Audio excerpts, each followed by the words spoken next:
En este vídeo vamos a ver algunos conceptos de derivadas.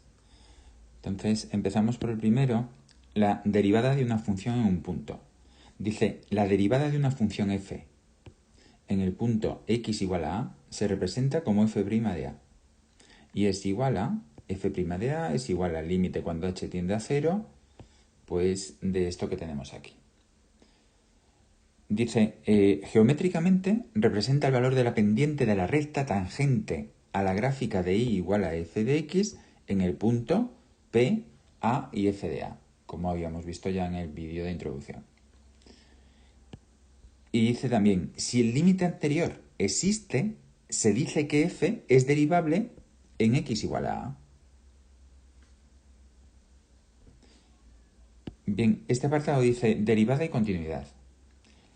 Si existe f' en a, es decir, la derivada en el punto SA, dice, entonces f es continua en a. Es decir, si f es derivable en a, entonces es continua en a. Pero si f es continua en a, no tiene por qué existir la derivada.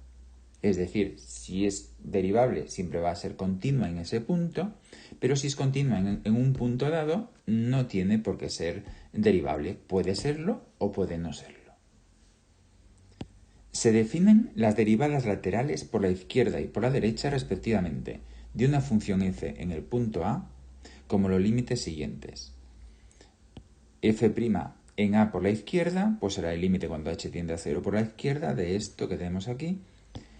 Y F' de A por la derecha será igual al límite cuando h tiende a 0 por la derecha de esto que tenemos aquí. Dice, si las derivadas laterales coinciden, entonces existe este límite, que es lo mismo a decir que existe la derivada, ¿verdad?, en ese punto A. Existe la derivada en ese punto A. Es decir, f es derivable en A. Y si no coinciden, f no es derivable en A. Bien, función derivada. Dice, la función derivada de una función f dada, o simplemente derivada, es una función que asocia a cada x, donde la función es derivable, su derivada f' de x. Además, el conjunto del dominio de f' está formado por todos los elementos del dominio f en los cuales f es derivable. Por tanto, el dominio de f',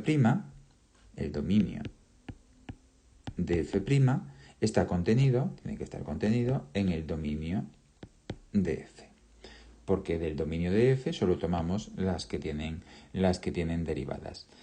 Bien, en este caso entonces la función derivada, pues en vez de ser la derivada en un punto, ¿verdad?, pues es la derivada genérica, es decir, derivada en x, que será igual al límite cuando h tiende a 0 de f de x más h menos f de x y todo esto partido por h. Lógicamente, la derivada de la función en un punto, pues que era la anterior, ¿verdad?, lo que vimos aquí, derivada de una función en un punto, esto nos da un valor real. En cambio, la función derivada, pues lo que nos da al hacer la derivada es pues una función más. Bien, pues esto es todo respecto a este apartado de derivabilidad y continuidad.